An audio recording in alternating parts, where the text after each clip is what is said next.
Hey everyone, Katie here. Sorry about our lack of activity recently. We've both been super busy. We have a lot coming in November, including a whole bunch of interviews with some really great people, so I'm really excited about that. Right now, though, I'm going to talk about Star Wars Resistance. You probably haven't heard much from us about Star Wars Resistance because we really haven't talked about it. In fact, I'm not even sure Kaylee's watched it yet. But I have, so I'm ready to talk about it. There's been 3 episodes so far. I've watched each of them. So, you're probably wondering, what do I think? Okay, let's start with the first episode. I thought it was really cool.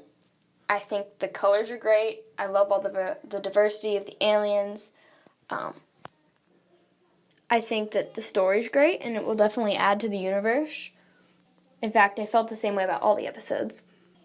I'm definitely way more comfortable with the animation style than I was when we did our first podcast episode a few months ago, where both of us were not happy with the animation style. But now that I've seen it in the actual show, like most people, it's not my favorite, but it doesn't bother me anymore. As far as characters go, there are a lot of them. There are a lot of characters. My favorite would have to be Tam, the mechanic who works for Yeager. Hopefully I said that right. Sorry guys, but these names are a little hard to pronounce, all of them. They picked some really weird names. Tam would have to be my favorite though, because she's tough and she's hardworking, but you can see that she's got a really good heart underneath that. One thing I found interesting was Kaz is a lot older than most of our main characters.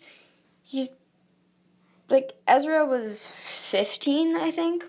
Ahsoka was 14. Kaz is older. I'm not sure exactly how old, but I think he's like 17 or 18. So he's a good bit older, which I think is funny, especially because this show is geared towards younger kids than Clone Wars or than Rebels. That is another thing I should point out. This show is definitely geared towards a younger audience. It's still interesting. It still adds to the universe, but it may not be as entertaining for people that aren't in the maybe 5 to 12 age range. I still think we're going to get a lot of good stuff out of it, and it will definitely grow up with the audience, just like Clone Wars and Rebels did. So, I think it's going to be good, but I think it may not be as interesting to older viewers as to younger viewers. But I think it's exciting that we are getting something like this for the younger kids, because this is something that might be bringing new kids into Star Wars. While maybe Clone Wars is a little too old for them, maybe Rebels is fine, but there's bright colors, there's lots of different characters, it's exciting. So I think a lot of kids will definitely like it. I did enjoy it, but one thing that I thought was a little bit different was when I first watched Clone Wars, I was immediately into it. I loved it, I wanted to watch more of it. When I first watched Rebels, I was actually a little bit hesitant to watch Rebels, but once I watched it, I immediately loved it. Wanted to know more about the characters. I don't feel quite the same about Resistance. I'm still going to keep watching it, but I wasn't immediately sucked into it. I was still excited to watch the new episodes, but I wasn't as invested as I felt I was with the other stories. But it's still good. There's been so much effort put into it. I'm very confident we're going to be getting great stories from it, so I'm going to keep watching for sure. One of the things I thought was really interesting was in the episode Triple Dark. I really liked that one just because of the pirates. I'm definitely a person who likes bounty hunters and pirates in Star Wars, and I thought these pirates were really cool. I liked how there was a whole bunch of different ones of them. They all had different types of ships. There was one guy, I think he was wearing stormtrooper armor, and it was really cool. I've heard some people talk that maybe they somehow have a connection with the First Order, so that would be interesting. We don't know that, though. I should also probably talk about that there's a theory going around that Kaz's parents are going to die from Starkiller Base within the first or second season of the show, which I have to say is a very depressing theory.